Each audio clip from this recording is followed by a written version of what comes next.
The Biden administration is blocking media coverage of the disaster it created on the Texas-Mexico border. But today here on PJ Media, we're going to break that border blackout. That's next on Come On Now. The Biden administration keeps pretending that the U.S.-Mexico border is not in a state of crisis. In fact, they won't even say the word, and Politico won't even print the word. And most of the media tried to break the blackout down there, and they just kind of gave up and forgot that there is a crisis. Meanwhile, about 1,000 people are illegally crossing the border into the United States every day. Texas Governor Greg Abbott has called for counties and towns around the border, up and down the border, to tell him how much it's costing them to deal with the problem that the feds are not dealing with. In the meantime, at least 12 Texas counties have declared themselves disaster areas because of the border crisis. Rather than just listen to the media because they're not reporting anything, and certainly rather than listen to the Biden administration, which has every interest in downplaying the crisis, we here at PJ Media have decided to break the border blackout. So joining me on the show today is Stephanie Crisp Canales. Stephanie, thanks for joining me. You're welcome. Now I'm here in Austin in my home studio, and you are where? I am 56 miles north of Mexico. I'm in LaSalle County. 56 miles north of Mexico. So you're not right on the border. No, we're not. But your community is seeing the effects of the chaos, right? Most definitely. Every day. Every day we see. So what do you do down there? Like, you're a rancher, you have businesses. What are you doing down there? Well, my family, we are a ranching family. I'm the fourth generation to operate the land where we live and work. We're a cattle ranch, and then we also have, of course, wildlife and stuff as well. But yeah, that's why I'm here. So over the weekend, I saw a video that you posted on Facebook in which you were trying to explain to the rest of the world what you're seeing down there, 56 miles from the border, and yet the border chaos is affecting your community and even your property. What's happening? We have had I call it an invasion. We've had illegal immigrants coming over here in numbers that we have never, ever seen. And I have lived here for my entire life. So over 40 years I've lived here, and we have never seen this many illegal aliens on our property.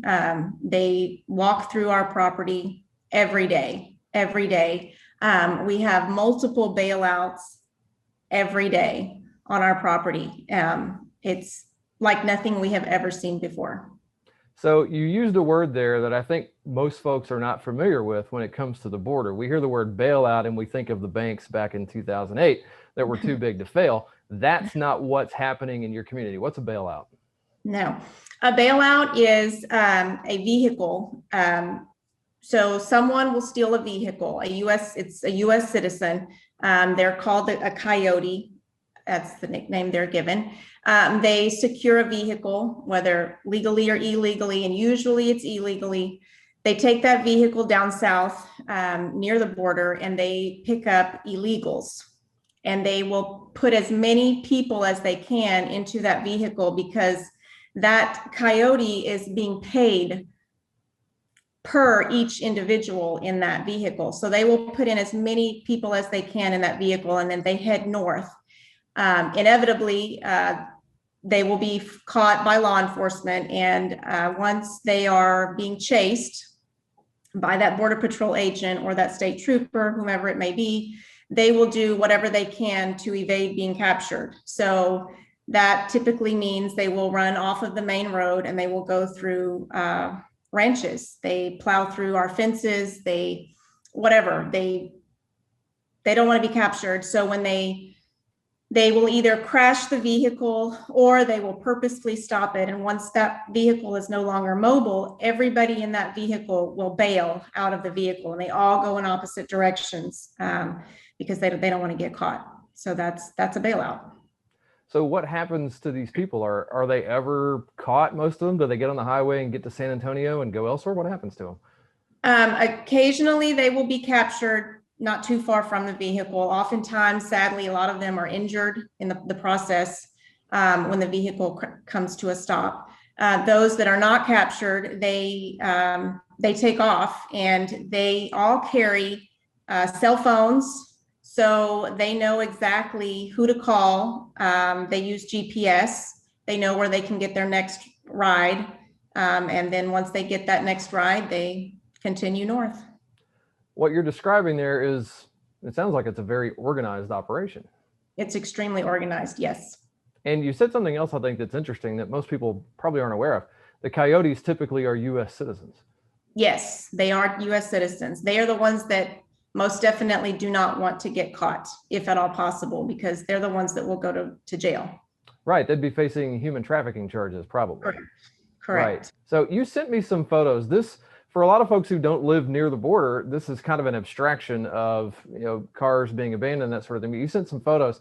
I want to go through some of these now, showing the effects of this. So first, tell me what I'm seeing in this photo. In this particular photo, a vehicle came through our property, and so it went through that fence. You will see that the T-posts are bent. They actually drove through it onto the other side. So the next photo, it looks like the Border Patrol has shown up.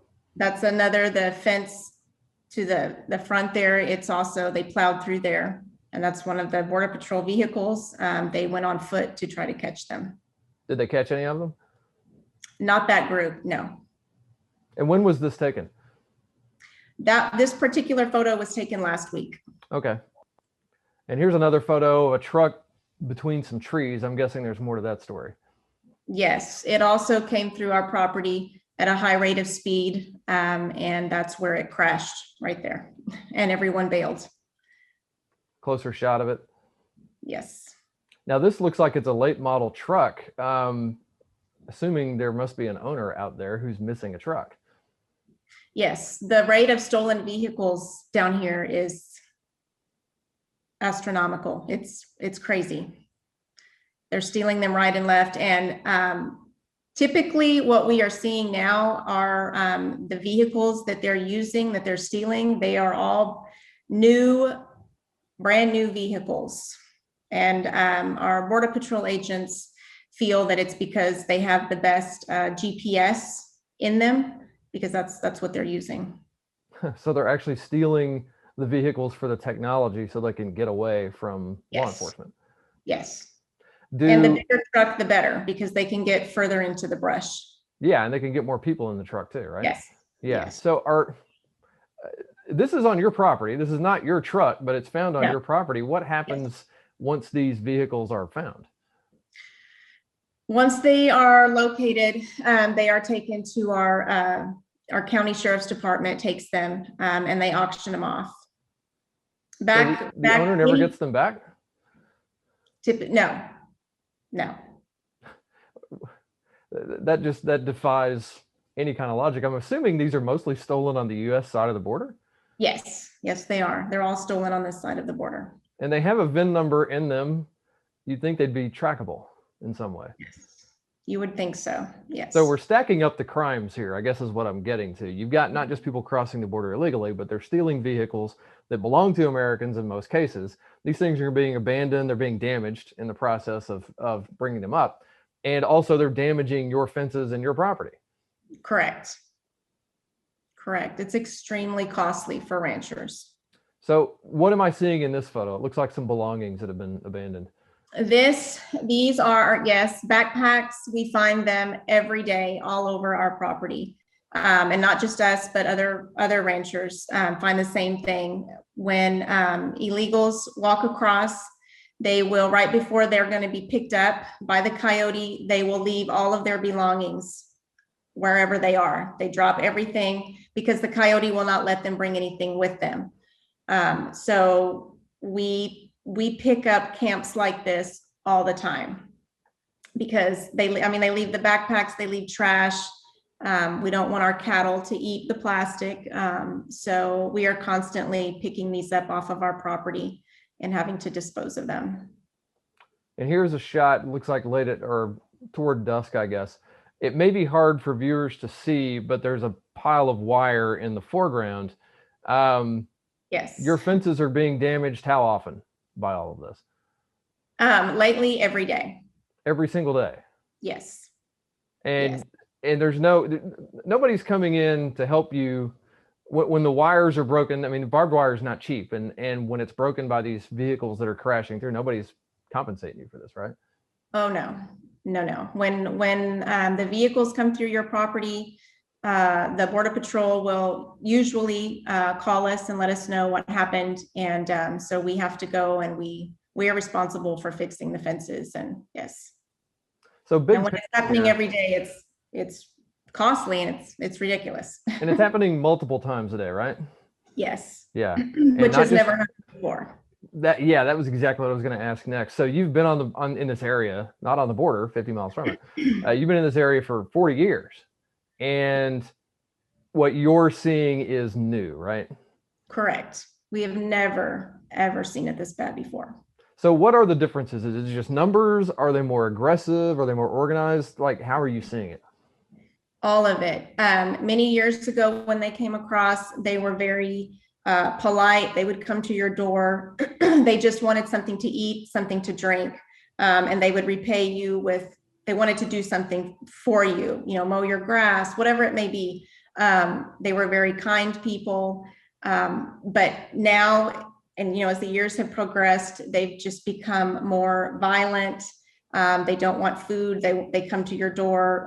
I've had them break into my home. They steal. They demand, they may come to your door, and they don't demand food anymore. They demand your cell phone. They want your vehicle. They want you to give them a ride to Houston or Dallas. They're just, and what our law enforcement is also finding now, that a lot of them that they are catching, they have criminal records. So they're very dangerous people that are coming here currently, and it's scary. You mentioned law enforcement. These are not communities that have defunded police, obviously, but the police in the sheriff's departments down there, it sounds like they're overwhelmed. Oh, most definitely. They need more manpower. I mean, the Border Patrol, our state troopers, our county deputies, there's just not enough of them. Now, Governor Abbott has called for communities and counties that are seeing the effects of this to tally up the costs and send them to him.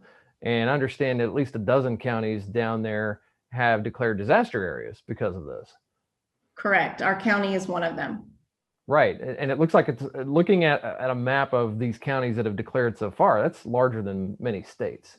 This is not a small area.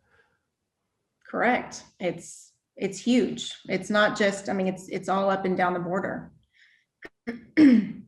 So stepping back for a second on all of this, do you feel safe down there right now with everything that's happening? No, most definitely not. And it's the first time in over 40 years that I can tell you, I do not feel safe anymore. If I go outside to throw out our trash, I carry a gun, because I don't know if somebody gets between me and my house as I'm coming back, what am I going to do? So it's very real, very real. And even when my husband and I put out hay for our cattle or open gates, we're constantly on guard, because anything can happen.